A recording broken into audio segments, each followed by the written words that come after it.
Hi friends, எப்படி இருக்கீங்க? நல்லா இருக்கீங்களா? அப்படி டைம் இது என்ன டைம் இன்றைக்கி என்ன பண்ண போகிறோன்னு பார்த்தீங்கன்னா, ரோப்ளாக்ஸ் ரைவல்ஸ் தான் பார்ப்போம். 1v1 இது ஆக்சுவலி இன்னும் பழைய வீடியோ நம்ம ஃபஸ்ட்டு போட்டதில் பார்த்தீங்கன்னா 34 லெவலில் இருக்கும். இது 32 இது வந்து பழசு.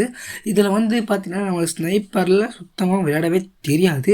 இது பார்த்தீங்கன்னா ப்ரைவேட் சர்வர் கிடையாது. அதனால் வந்து நம்மளுக்கு கன்று வந்து கம்மியாக தான் கிடைக்கும். ப்ரைவேட் சர்வராக இருந்துச்சுன்னா நமக்கு என்ன வேணால் நம்ம எடுத்துக்கலாம். இதில் வந்து ஃபஸ்ட் டைம் இப்போ தான் ஸ்கோப்லேயே ஆடுறேன். இது வரைக்கும் நான் ஆடினதும் கிடையாது. இப்போ நான் அசால்ட்டாக முடிப்பேன். இந்த மேட்ச் நான் ஆட மாட்டேன். ஏன்னா எனக்கு ஸ்னைப்பர் யூஸ் பண்ணவே தெரியாது. எனக்கு 28 லெவல்லே ஸ்னைப்பர் கொடுத்து விளையாட சொன்னாங்க. அப்போது வந்து ஃபஸ்ட்டு போட்ட வீடியோவிலே ஸ்னைப்பர் கொடுத்துருவாங்க. நீங்கள் செக் பண்ணி பாருங்கள். நம்ம ஃபஸ்ட்டு போட்ட வீடியோஸில் அதில் வந்து ஃபஸ்ட்டு வீடியோலேயே வந்து என்ன பண்ணால் ஒரு கிஃப்ட்டு கொடுத்தாங்க. அந்த கிஃப்ட்டு ரெக்கார்ட் பண்ணுறதுக்குள்ளே போயிடுச்சு. அந்த கிஃப்ட்டில் தான் எனக்கு ஸ்னைப்பர் கிடச்சிச்சு. நான் கூட என் பக்கத்தில் தான் ஸ்னைப்பர் எனக்கு கிடச்சது போலன்னு பார்த்தா ஸ்னைப்பர் எனக்கு தான் கிடச்சிருக்கு. அப்படி தான் தெரிஞ்சு. சரி, அப்புறம் கீரிலாம் பார்த்தீங்கன்னா ஸ்னைப்பர்லாம் அவனுக்கு கிடைக்கல. நாமெல்லாம் கீ கஷ்டப்பட்டு சேர்த்து வச்சு பாயிண்ட்ஸ் கொஞ்சம் நிறைய அந்த கீ சேர்க்கறதுக்கு டெய்லி டாஸ்க் பண்ணுவோம். அதெல்லாம் முடிச்சு தான் வந்து வாங்கினான் ஸ்னைப்பரே வாங்கி. இதெல்லாம் ஏலியன் அந்த இதெல்லாம் இந்த கிளாஸ் மாதிரி பார்த்தீங்களா, கன்னி வித்தியாசமாக இருக்கும். நான் எந்த வந்து வேறு மாதிரிக்கும் அவன் வந்து வேறு மாதிரிக்கும். அதுதான் அது வந்து ஒவ்வொரு அது வந்து பேர் தெரியல, அது பேர் ஸ்கின்னு சொல்லுவாங்க. ஸ்கின்னு அந்த ஸ்கின்னு வாங்க தனிக்கி அது வாங்கி தனியாக வாங்கலாம். மறக்காமல் இந்த வீடியோக்கு ஒரு லைக் பண்ணிட்டு ஒரு ஷேர் பண்ணி சப்ஸ்கிரைப் பண்ணிச்சுக்கோங்க. பக்கத்தில் பெல் பட்டனுக்கு தட்டி ஆளில் படிச்சுக்கோங்க. அப்போ தான் நான் போகிற நோட்டிஃபிகேஷன் வரும். அப்போ தான் நீங்களே உடனே டக்குன்னு பார்க்க முடியும்.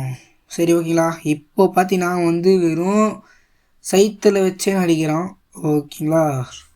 இப்போது நம்மளுக்கு ஸ்ப்ரேன்னு ஒன்று இருக்கான். அவன் எடுப்போம். அவன் தான் நம்மளுக்கு கரெக்டான ஆள். இப்போது இந்த இடத்துல பார்த்தீங்கன்னு வச்சுக்கோங்களேன், எந்த இடத்துலையுமே நான் அடிக்க மாட்டேன். அது வேறு விஷயம். ஓகேங்களா? மறக்காமல் இந்த வீடியோக்கு லைக் போட்டிருக்கோம். யாரும் பண்ணுறதில்ல, அதனால பண்ண சொல்கிறேன். சரி, ஓகேங்களா? சுற்றி வந்து என்னையே அடிக்க பார்க்குறான். ஆனால் நான் டெத் லைனில் இருக்கேன்.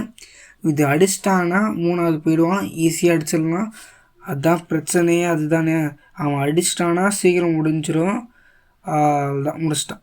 நான் முடிச்சிட்டான். சரி, ஓகே. தெரிஞ்சு தான் இதில் நான் வந்து கன்னும் வாங்கலை. அப்போ வந்து பார்த்திங்கன்னா நான் அவ்வளோவா ரைவல்ஸ் விளாட மாட்டேன். இப்போ தான் கொஞ்சம் அதிகமாக விளாட்ற ரைவல்ஸு. இங்கே இருந்தேன்னா நான் சீக்கிரமாக முடிச்சு விட்ருவான்னு நல்லாவே தெரிஞ்சால் நான் நிற்கிறேன். ஏன்னா எனக்கு விளையாடவே தெரியாது. இப்போ தான் ஓரளவுக்கு கொஞ்சம் ரைவல்ஸ்லாம் கொஞ்சம் அதிகமாக விளையாடி ஓரளவுக்கு போயிட்டுருக்கேன். அதுதான் இப்போ வந்து நல்லா இருக்குது. இப்போ வந்து பார்த்திங்கன்னா ஓரளவுக்கு பர்ஃபெக்டாக கற்று டெய்லி டாஸ்க் பண்ணுறேன் இப்போது. ஓகேங்களா? பிகினர் டாஸ்க்கு நான் சைடில் காமிக்கிறதில்ல, அதை டெய்லி டாஸ்க்காக மாற்றுறேன். நான் டெய்லியும் விளையாடுறேன்.